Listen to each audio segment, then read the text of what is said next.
பிரியமானவர்களே, இயேசுவின் நாமத்தினால் உங்களை வாழ்த்துகிறேன். நீதிமொழிகள் 28வது அதிகாரம் 4வது வசனம்.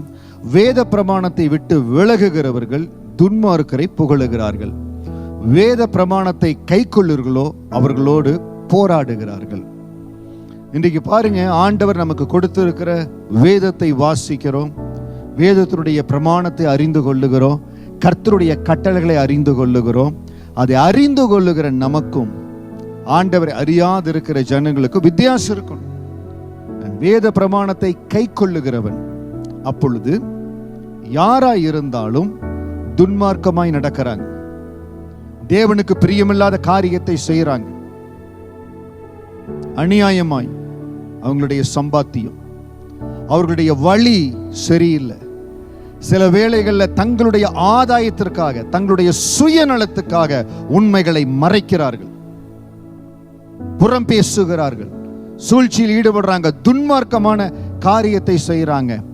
அப்படி செய்கிறவர்களோடு இருக்கிறவர்கள், அப்படி செய்கிறவர்களை புகழுகிறவர்கள், அப்படி செய்கிறவர்களோடு கை கோத்திருக்கிறவர்கள் வேத பிரமாணத்தை விட்டு விலகுகிறவர்கள். நீதிமொழிகள் 28:4 சொல்லுகிறது, நீ வேத பிரமாணத்தை கை கொள்ளுகிற மகனாய் மகளாய் இருந்தால் அந்த துன்மார்க்கத்தை எதிர்த்து நீ போராடுவாய். எக்ஸ்கியூஸ் கொடுக்க மாட்டீங்க. நான் ஏன் செய்யணும், எல்லாரும் ஒண்ணு கேட்கறது இல்லையே, நான் ஏன் கேட்கணும்? இது என்ன தெரியுங்களா? வேத பிரமாணத்தை விட்டு விலகுவதனுடைய அடையாளம், வேத பிரமாணத்துக்காக வைராக்கியமா இருக்காதனுடைய அடையாளம். யாருடைய வாழ்க்கையில வேத பிரமாணத்துக்கு வைராக்கியமா இருக்கார்களோ, யார் வேத வசனத்துக்கு வைராக்கியமா இருக்கார்களோ, எந்த இடத்துல துன்மார்க்கமான காரியங்கள் நடக்குதோ அந்த இடத்துல குரல் கொடுப்பார்கள். வேத பிரமாணத்தை கை கொள்ளுகிறோ அவர்களோடு போராடுகிறார்கள்.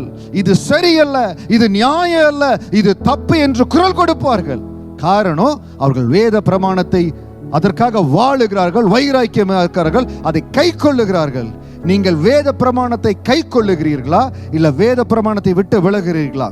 பாஸ்னா ரெண்டுக்கு நடுவில் இருக்கிற, தயவு செய்து ஏதோ ஒரு இடத்துல இருக்கணும். நான் வேத பிரமாணத்தை கை கொள்ளுகிற ஒரு மகனாய் மகளாய் இருக்கிறேன், துன்மார்க்கத்தை பார்க்கிறேன், குரல் கொடுக்கிறேன், என் குரல் இடப்படல, அந்த இடத்தை விட்டு நான் விலகி போய் விடுகிறேன், அந்த துன்மார்க்கத்தோடு கை கொடுக்கல. தயவு செய்து நீங்கள் வேத பிரமாணத்தை கை கொள்ளுகிற ஒரு மகனாய் மகளாய் இருந்தால் நீங்கள் இருக்கிற இடத்துல துன்மார்க்கம் இருக்கக்கூடாது.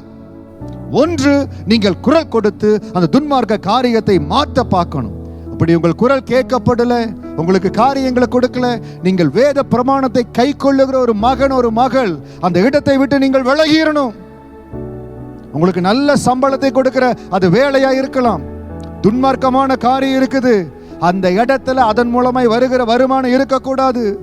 நீங்க செய்கிற தொழில துன்மார்க்கத்தை யாரோ கொண்டு வர்றாங்க, விலகிடணும். ஆண்டவரை நேசிக்கிற, ஆண்டவரை வழிபடுகிற, சில இடத்துல வழிபாட்டு ஸ்தலங்கள்ல தேவனுக்கென்று ஊழியம் செய்கிற இடத்துல துன்மார்க்கத்தின் காரியங்கள் நுழைகிறது. அந்த துன்மார்க்க காரியங்கள் நுழைகிற பொழுது வேத பிரமாணத்தை கை கொள்ளுகிறவர்கள் தைரியமாய் குரல் கொடுப்பார்கள். உங்கள் குரல் கேட்கப்படல, உங்கள் காரியங்கள் வரல, விலகிருங்க. நீங்கள் வேத பிரமாணத்தை விட்டு விலகுவர்களானால் துன்மார்க்கத்தோடு, துன்மார்க்க காரியத்தோடு இருப்பீங்க. தயவு செய்து நீதிமொழிகள் 28:4 ஆவிக்குரிய வாழ்க்கையை நீங்களே அனலைஸ் பண்ணி பாருங்க, நிதானித்து பாருங்க. துன்மார்க்கம் இருக்கிற இடத்துல வேத பிரமாணத்தை கை கொள்ளுவர்களுக்கு சம்பந்தம் இருக்காது, அவர்களோடு அவர்கள் கலக்கவே முடியாது. நன்மையும் தீமையும் ஒன்றாய் சேராது, உண்மையும் பொய்யும் ஒன்னா டிராவல் பண்ணவே முடியாது. எப்பொழுது துன்மார்க்கம் வருகிறதோ அப்பொழுது மாற்றம் வந்துவிடும். வேத பிரமாணத்தை கை கொள்ளுவர்கள் விலகி விடுவார்கள். இல்லாவிட்டால் அந்த எச்சரிப்பின் சத்தத்தை கேட்டு ஜனங்கள் மாறுவார்கள். இன்றைக்கு கவனமா இருங்க, எல்லா இடத்துலையும் ஜாக்கிரதையா இருங்க. வேத பிரமாணத்தை கை கொள்ளுகிற ஒரு மகனாய் மகளாய் இருங்க. கர்த்தர் இன்னும் வைராக்கியமாய் உங்களை நடத்துவார். அவருடைய பாதையில தேவன் உங்களை மகிமையாய் ஆசீர்வதிப்பார். God bless you.